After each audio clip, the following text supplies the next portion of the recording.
Hey guys, thanks again for checking in. Wow, another exciting video on grams and moles and counting by weighing.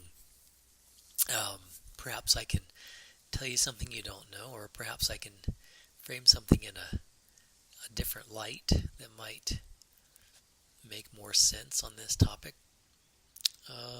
Silly example: a large bucket of jelly beans. I can't take the time to count the jelly beans, but I'm going to count them by weighing them.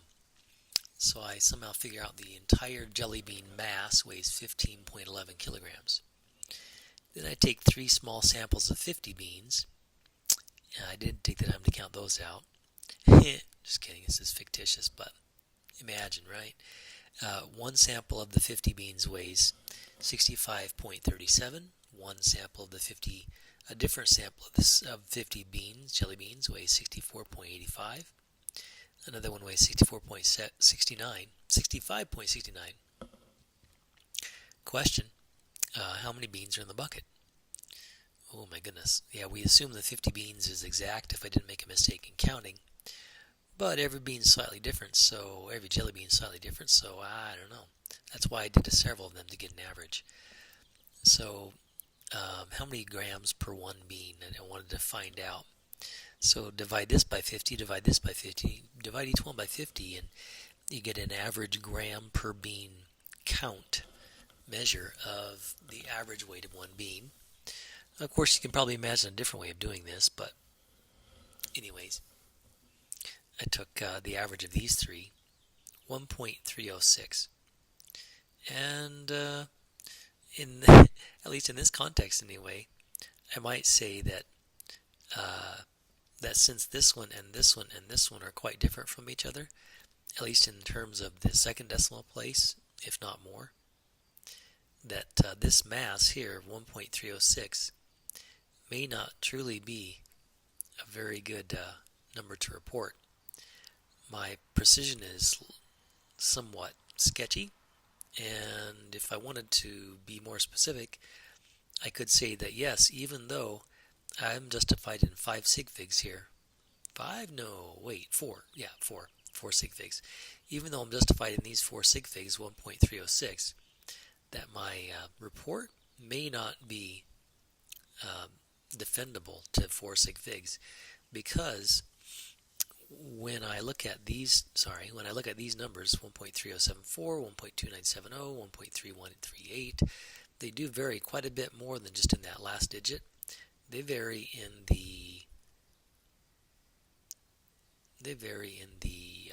hundredths digit, which is right here, and therefore perhaps a better answer to this, if this were my final report, I'd have to say my mass is about 1.31 plus or minus 0.02 grams.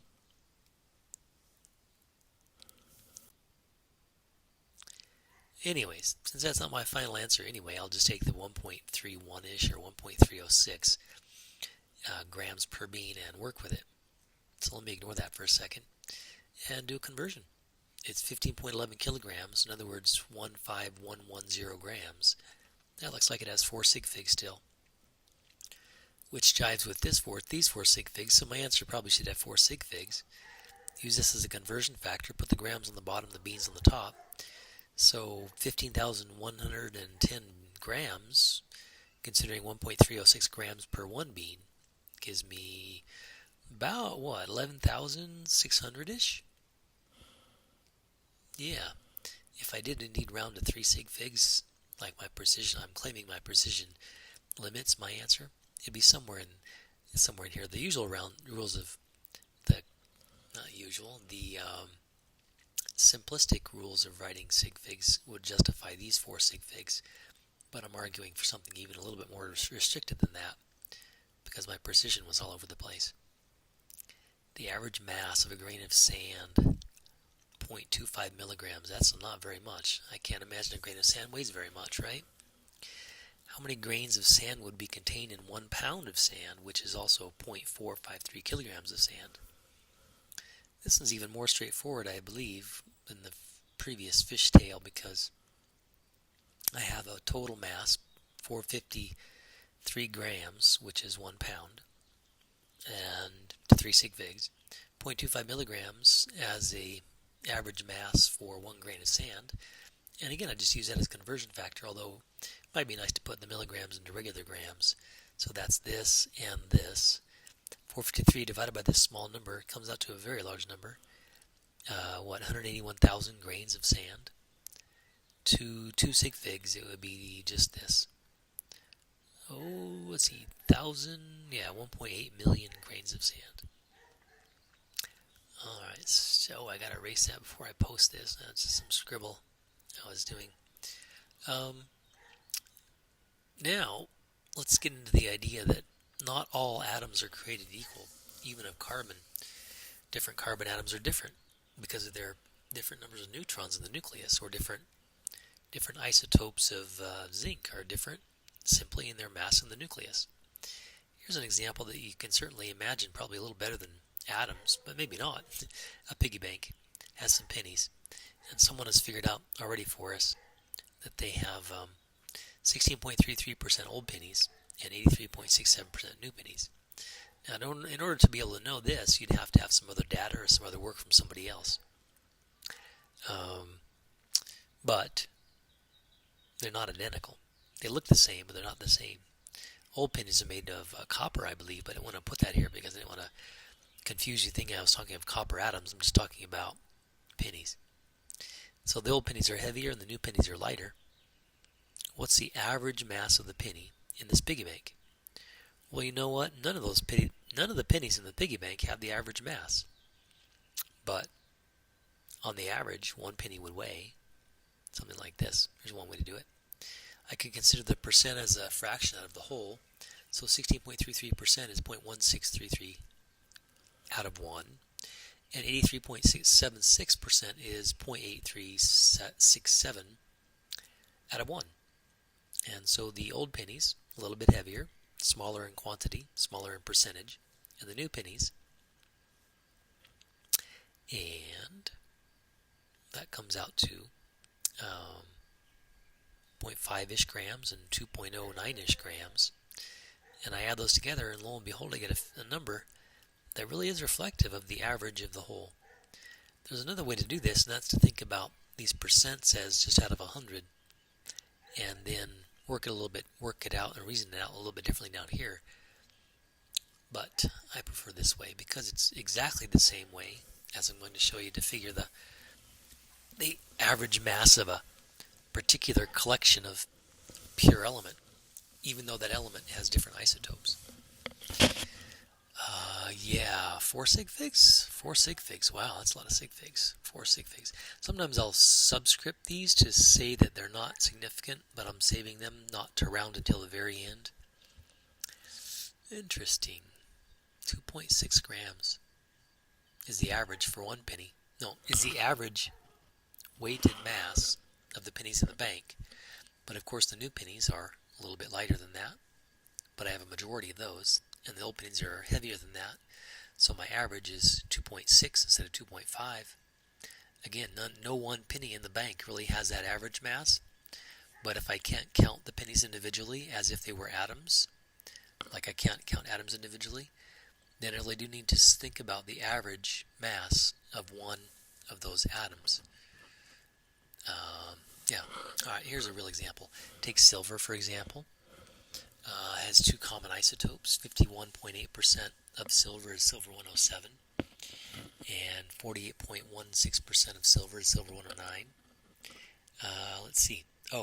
So this data is amazing. Look at all those sig figs. It's amazing because in very few other devices, other than a mass spectrometer, can we get so much precision about the mass of the thing we're looking at. But with such a device, I can get many sig figs and say that the mass of silver 109 with all of its protons, neutrons, and electrons comes out to something very close to this.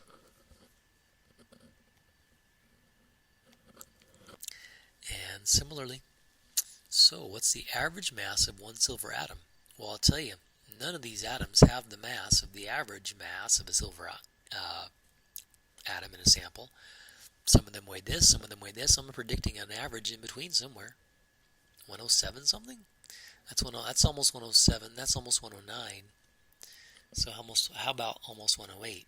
Especially because the percents are almost 50-50, not quite. But since we have so many sig figs, we should make use of it, not throw them away. Someone spent good time and effort to get all those digits.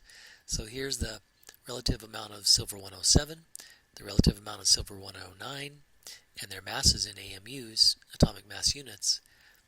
Lo and behold, I multiply. This is portion, this is another portion, and add the two portions together, and you get 107.86-ish, 87, and that's AMU, or grams per mole. So that's where, according to this data, that's how we get the average weight of a mole of silver atoms, in a mole. Interesting. Like I said, neither of the silver isotopes actually weigh 107.86, but if I had a large sample of silver, large enough to weigh on a scale, then I would know that on the average, it takes that many grams for a mole of silver. Alright, just a review, because really, honestly, we have seen this before. At the end of chapter 1, I introduced it, and that is to say, how do I go from grams to moles, or moles to grams, and moles to particles, or particles to moles? Well, I either multiply or divide by the molar mass, or I either multiply or divide by Avogadro's number, and that will bring me this will allow me to convert, I left it blank there because I don't know what compound I'm talking about, element, compound, salt. This number is determined by the sum of the molar masses of the components. There's another reminder we'll get to at the end, I hope. Oh my goodness, look at the time. I might not get to it. It is the definition of AMU, a relation between AMU and grams. But do you remember this? For iron chloride, 1 iron, 3 chlorines, put the grams on the bottom. I add this up from the mass on the periodic table, and then that comes out to 162, and I just take 3.47 divided by that number to change grams to moles. Same story for something slightly more complicated like copper sulfate pentahydrate. Add up the total weights, comes out to 249.72-ish, and again you divide. And you can go the other way. If I have a number of moles, 0.813 moles of aluminum sulfate, then you put the moles on the bottom and the grams on the top, and all those masses come from, again, that's 3 sulfurs and 12 oxygens and 2 aluminums. And if you haven't seen this before, you've been asleep at the test tube. Just kidding. And lastly, almost done.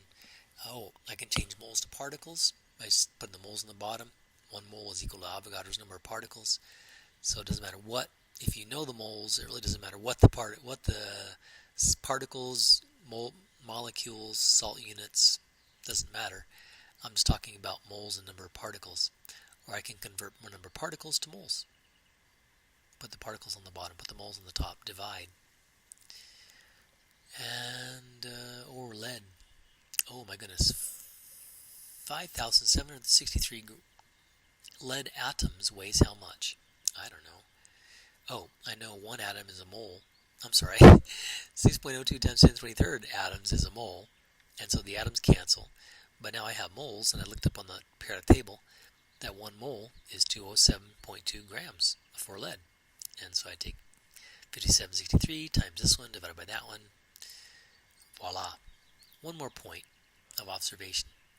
Connection between what we can't see and what we can see. I can see a gram, I can weigh a gram, but I can't weigh an AMU. But if I take a lot of them, 55.845 AMU for iron, change atoms into moles, and then change AMU into grams, cancellation, voila.